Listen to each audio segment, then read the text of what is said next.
예, 우리는 이 땅 가운데 예수 그리스도를 믿고 어떠한 삶의 과정들을 살아가나요?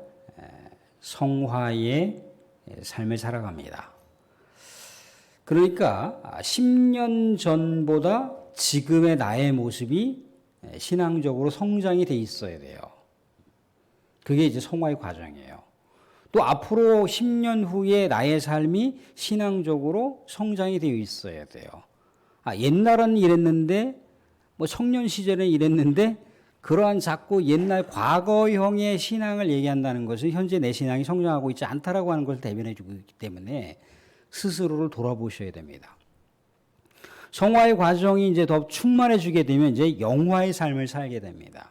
성삼위 하나님과 동행하는 삶이 얼마나 축복된 삶인 것인가, 얼마나 기대되는 삶인 것인가, 얼마나 미래에 비전이 있는 삶인가를 이제 알게 되고 그것에 대한 소중한 가치와 그것이 나의 삶 속에 절대적인 삶의 방향과 목적이 될 수가 있습니다. 근데 우리는 여하튼 이 세상 가운데 살아가고 있다는 거예요. 우리보다 이전에 교회 공동체 식구들에게는 많은 고난과 핍박과 또 시련들이 있었습니다. 근데 모르겠어요. 또 한국 교회가 또 새로운 시련을 맞이할 수도 있습니다. 또 새로운 고난의 시기를 우리가 거쳐갈 수도 있다는 거예요.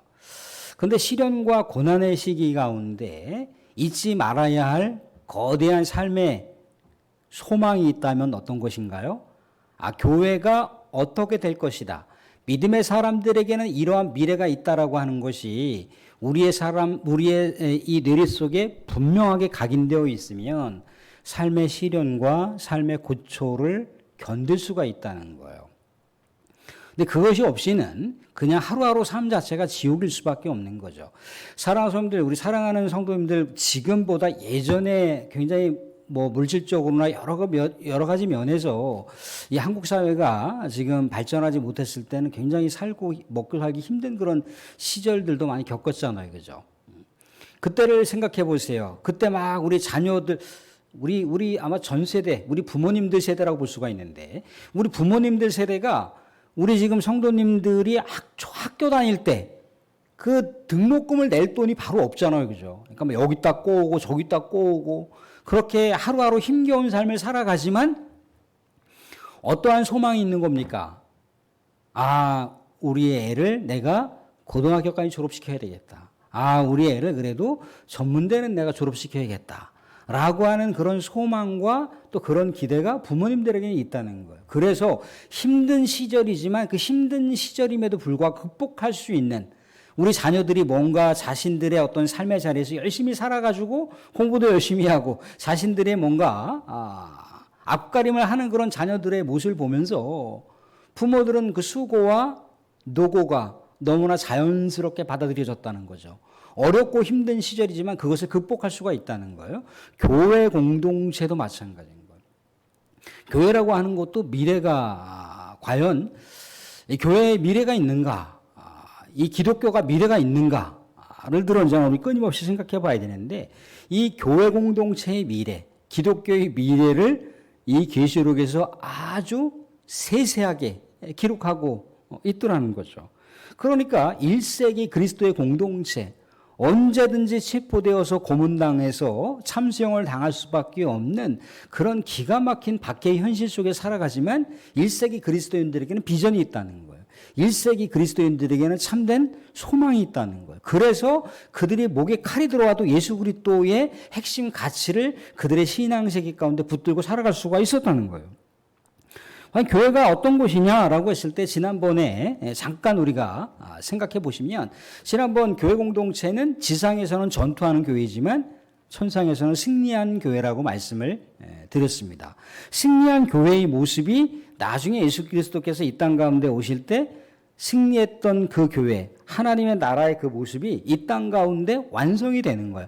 하나님의 나라는 우리가 죽어서만 가는 그 하늘에 있는 나라만을 얘기하는 게 아니라 그 하나님의 나라가 이 땅 가운데 예수님이 재림하실 때 이 땅 가운데서 완성이 되는 것이 하나님의 나라예요. 그런데 이 하나님의 나라가 굉장히 교회 공동체하고 아주 긴밀하게 닮아 있다는 거예요. 그래서 오늘 말씀 가운데도 보시게 되면 9절에 이런 말씀을 볼 수가 있습니다. 9절에 보시게 되면 일곱 대접을 가지고 마지막 일곱 재앙을 담은 일곱 천사 중 하나가 나와서 내게 말하여 이르되 이리 오라. 내가 신부 곧 어린 양의 아내를 내게 보이리라. 어린 양의 아내, 신부 딱 하면 우리는 뭘 떠올려 볼 수가 있습니까? 그냥 통상 뭔가 드레스를 아름답게 꾸며놓은 신부를 연상해 볼 수가 있겠죠. 그죠? 근데 여기서 어떤 특정한 인물을 얘기하는 것이 아니라 말씀 가운데 분명하게 가르쳐 주고 있어요. 10절 말씀도 한번 같이 보시겠습니다. 10절 말씀 한번 같이 보겠습니다. 10절 말씀 같이 시작. 성령으로 나를 데리고 크고 높은 산으로 올라가 하나님께로부터 하늘에서 내려오는 거룩한 성 예루살렘이 보이니. 자, 내가 신부 곧 어린 양의 아내를 보여준다라고 얘기하고 있는데 하늘로부터 하늘에서 내려오는 거룩한 성 예루살렘이 보인다라고 하고 있어요. 하늘에서 거룩한 성 예루살렘이 보여지는 거예요. 이게 거룩한 신부예요. 이게 하나님의 어린 양의 아내를 얘기하는 겁니다. 뭘 얘기하는 걸까요? 교회 공동체를 얘기하는 거예요. 교회 공동체. 믿음의 백성들을 얘기하는 겁니다. 먼저 앞서가셔서 하나님의 나라에 지금 영생하고 있는 우리의 신앙의 선배들, 신앙의 선조들이 지금 하늘나라에서 참된 안식과 영생의 삶을 살고 있잖아요. 그죠? 예수님께서 이 땅 가운데 오시게 되면 그분들이 이 땅으로 다시 내려오시는 거예요. 그게 우리 하나님의 거룩한 신부, 우리 주 예수 그리스도의 아내 되신 교회 공동체를 가리키는 겁니다. 그럼 교회 공동체는 어떤 모습이냐? 뭐 여기서 구체적으로 다 얘기할 필요까지는 없겠지만 교회 공동체의 모습, 천상에 있는 그 교회의 모습, 하나님의 나라를 어떻게 꾸미고 있냐면 그 시대에 표현할 수 있는 최상급의 가장 값지고 고급스러운 그러한 내용들로다가 성이 이루어졌어요. 그러니까 예루살렘 성이 오늘 이런저런 여기 많이 나오잖아요. 뭐 기초석이 있고, 뭐 여기 뭐 벽옥이 있고, 정금이 있고, 유리가 있고, 또 남보석이 있고, 옥수가 있고, 녹보석이 있고, 홍보석이 있고, 황옥이 있고, 홍만호가 있어요. 그죠? 이게 거룩한 성 예루살렘의 모습인데, 자, 이 모습이 창세기를 가보시게 되면 어디 동산하고 비슷하게 닮은 모습을 볼 수가 있어요. 창세기 가보시면 창세기에 그 에덴 동산이 어느 강에 무슨 보석 무슨 보석 무슨 보석 어느 강에 무슨 보석 무슨 보석 무슨 보석 어느 강에 무슨 보석 무슨 보석 무슨 보석 그렇게 에덴 동산이 2장 3장에 가보시게 되면 찬란하게 아름답게 펼쳐진 광경을 보여주는 거예요. 그러니까 이 얘기는 뭐냐면 에덴이 완전하게 다시 회복되는 그 광경이 하늘나라에 있는 하나님의 나라, 하늘나라에 있는 천상에 있는 교회 공동체가 이 땅 가운데 내려왔을 때도 동일한 모습이라는 거예요. 동일한 모습. 가장 이 세상에서 표현할 수 있는 가장 아름다운 그런 가치로운 것으로다가 표현을 해놨어요. 이게 교회 공동체의 미래입니다. 교회 공동체의 마지막 비전을 얘기하고 있어요. 그런데 우리가 좀 의미심장한 건 뭐냐면 이제 예루살렘 성에 이제 성곽이 있어요. 성곽이 있는데 그 성곽에 12문이 있는데 그 12문에 12지파, 구약의 12지파, 이스라엘의 12지파의 이름이 기록되어 있다고 그랬어요. 그리고 예루살렘 그 성곽의 기초석이 있는데 그 기초석에는 12사도의 이름이 기록이 되어 있어요. 근데 이것은 상징적인 내용을 얘기한 겁니다. 12지파. 또 12사도의 이름이 새겨졌다고 한 얘기 뭐냐면 구약과 신약의 총체적인 하나님의 백성들을 얘기하는 거예요. 이 이름 안에 누구 이름이 포함되어 있겠습니까? 우리 이 자리에 계신 믿음의 성도들의 이름도 거기에 기록이 되어 있어요. 상징적으로 대표적으로 12지파의 이름 또 상징적으로 12사도의 이름이 기록되어 있다고 하는 건 뭐예요? 하나님의 나라를 우직하게 의지하고 소망하고 살았던 모든 믿음의 백성들, 하나님의 생명록에 기록되어 있는 믿음의 백성들의 이름이 그렇게 아름답고 휘황찬란하게 기록되어 있다라고 하는 얘기를 해주고 있는 거예요. 자, 우리는 여기서 뭘 생각해야 되냐면 이사야 선지자를 통해서 하나님께서 말씀하신 게 있어요. 어떤 말씀을 하시고 있느냐면 내가 지을 새하늘과 새 땅이 내 앞에 항상 있는 것 같이 너희 자손과 너희 이름이 항상 있으리라. 하나님께서 생각하시고 하나님께서 또한 사랑하시고 하나님께서 주목하시는 그 백성들의 이름을 우리 주님께서 가슴으로 새기신다는 얘기를 해주시고 있는 거예요. 그래서 뭐라고 얘기합니까? 너를 창조하신 여호와, 너를 만드신 여호와, 너는 두려워하지 말라. 내가 너를 지명하여 불렀나니 너는 내 것이라 라고 말씀하시면서 그 다음 구절 대목이 굉장히 우리에게 정말 우리 하나님께서 우리의 삶에 끝까지 지켜주신다라는 내용을 볼 수가 있습니다. 내가 물길을 지날 때 내가 너와 동행하고 또한 강물을 지날 때 강물이 너를 덮치지 못하게 하고 심지어 불길 가운데 지나간다 할지라도 불길을 막아주신다라고 얘기를 하고 있습니다. 불길이 너희들을 불사르지 못하도록 우리 하나님께서 막으신다라고 얘기를 해주고 있는 거예요. 그러니까 구약 성경에서부터 지고지순한 우리 하나님의 사랑이 믿음의 백성들을 끝까지 붙들고 계시는 그 장면이 이미 선지서를 통해서도 등장하고 있는데 우리 예수님께서도 이런 말씀을 하시고 있잖아요. 그렇죠? 세상 끝날 때까지 함께 하신다라고 하는 말씀. 근데 이제 계시록에서는 세상 끝날 때뿐만 아니라 세상 가운데 하나님의 나라가 완성될 때까지 하나님의 백성들의 이름을 우리 주님께서 우리 하나님께서 기억하시고 있다는 거예요.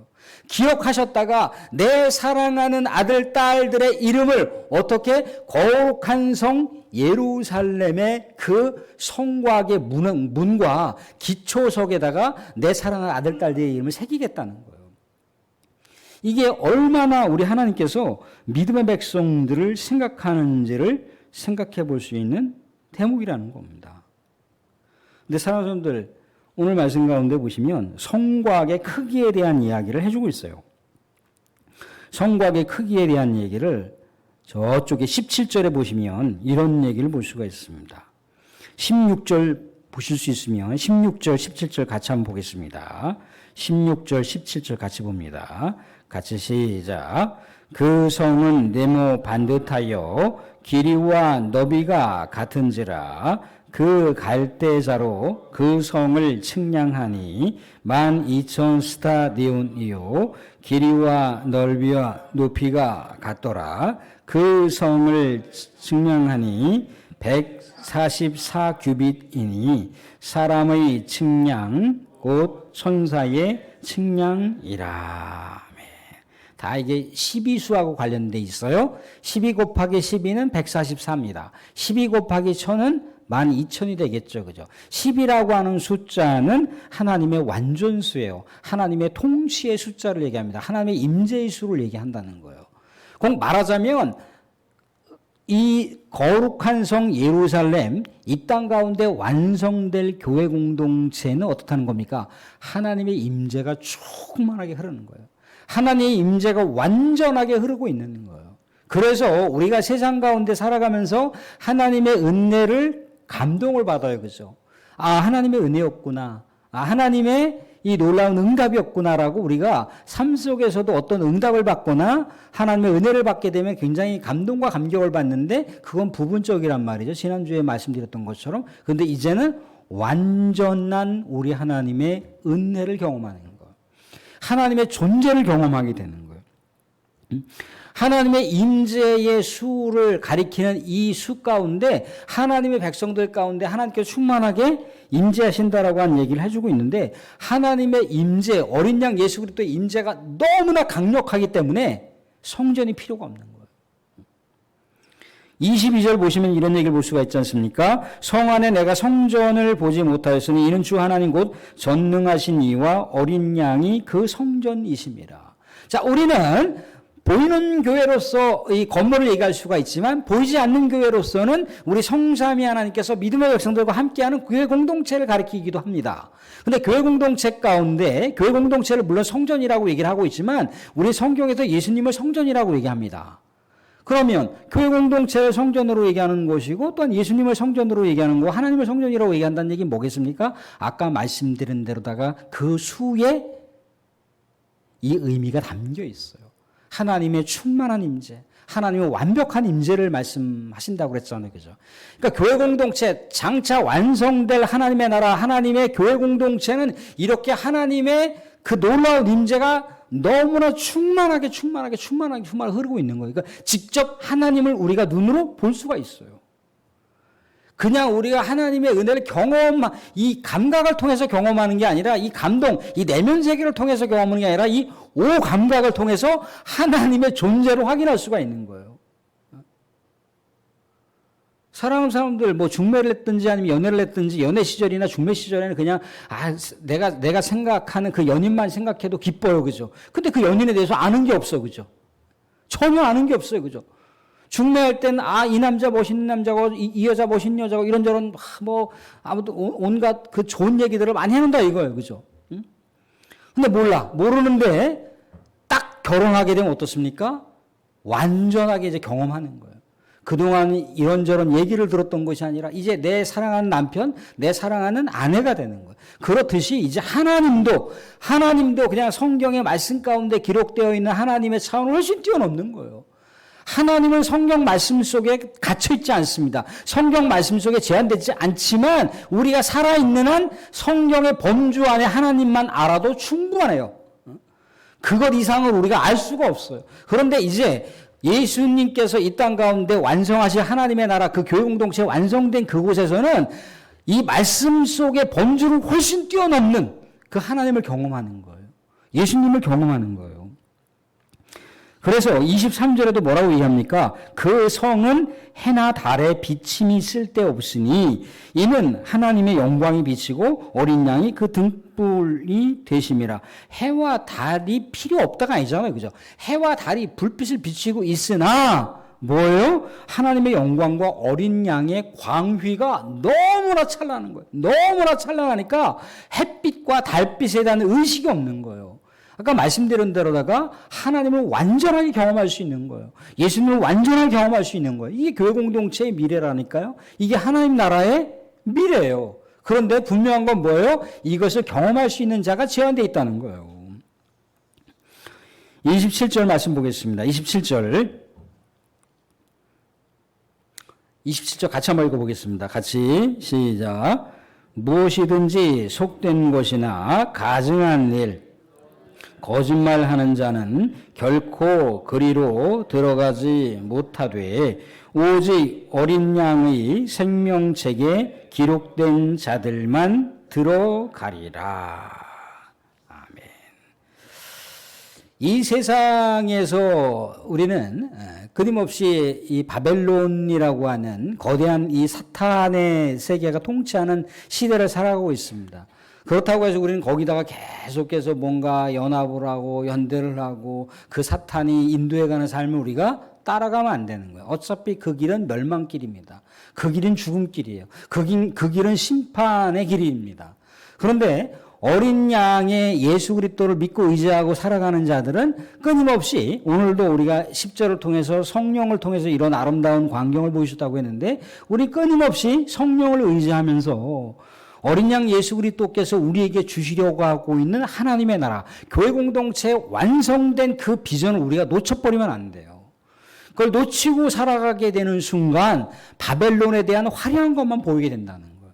바벨론의 세속 가치가 너무나 거대하고 그것이 마치 우리가 우리의 인생을 채우지 못하면 실패되는 인생, 그것을 우리가 추구하지 못하면 우리가 완전 망가진 인생인 것마냥 착각하게 자꾸 사탄은 우리들의 생각 가운데 악한 생각을 불어넣는 거예요. 실패와 좌절과 낙오의 삶을 살아갈 수밖에 없는 것이라고 자꾸 우리를 부추기니까 우리가 바벨론의 삶을 추구하고 있습니다. 그런데 지난번에 바벨론의 삶은 무너지는 광경을 역력하게 말씀 가운데 보여주고 있더라는 거죠. 그렇죠? 그런데 새 예루살렘은 뭐예요? 우리들에게 보여줄 우리 하나님의 영광의 나라, 우리 주님의 놀라운 임재가 충만한 나라, 그게 하나님의 나라인데 여기에는 생명책에 기록된 자들이 들어갈 수 있는 것이요. 생명책에 기록된 자들은 흔들려서는 안 됩니다. 꺾여서는 안 된다는 거예요. 삶의 이런저런 자질구레한 어떤 여러 가지 삶의 내용들이 우리의 그 생각을 번잡스럽게 만들고 우리의 삶을 자꾸만 막 침투에 들어온다 할지라도 우리가 천국을 빼앗겨서는 안 된다는 거예요. 하나님의 나라를 빼앗겨서는 안 된다는 거예요. 사랑하는 성도들, 우리가 이런저런 삶에 시련이 있습니다. 시련이 없는 사람이 어디 있어요? 그죠? 예수 그리스도를 믿는다는 자체가 고난의 길이에요. 고난의 길. 예수님을 믿고 장밋빛 미래의 평탄대로 고속도로를 달릴 생각을 아예 하지 마셔야 돼요. 예수 그리스도를 믿고 살아간다는 것은 고난의 길입니다. 고난의 길. 그래서 고난의 길이지만 이러한 미래가 주어졌다는 거예요. 이러한 이상적인 것이 바로 우리의 삶 속에 성취되는 그 나라, 그 교회 공동체의 미래가 우리 믿음의 백성들에게 분명히 주어진다는 거예요. 그래서 우리는 타협을 하면 안 됩니다. 우리는 계속해서 우리가 세상이 정말 이런 모습 저런 모습으로 간다 할지라도 우리는 계속해서 우직하게 주 예수 그리스도의 거룩한 신부로 우리 하나님의 거룩한 백성으로 장차 우리 하나님의 나라 교회 공동체 완성될 그 교회의 상속자로 교회 공동체의 백성으로 끝까지 믿음을 사수하시면서 하나님의 백성으로 결연하게 살아가실 수 있기를 주님의 이름으로 축원드립니다. 아멘.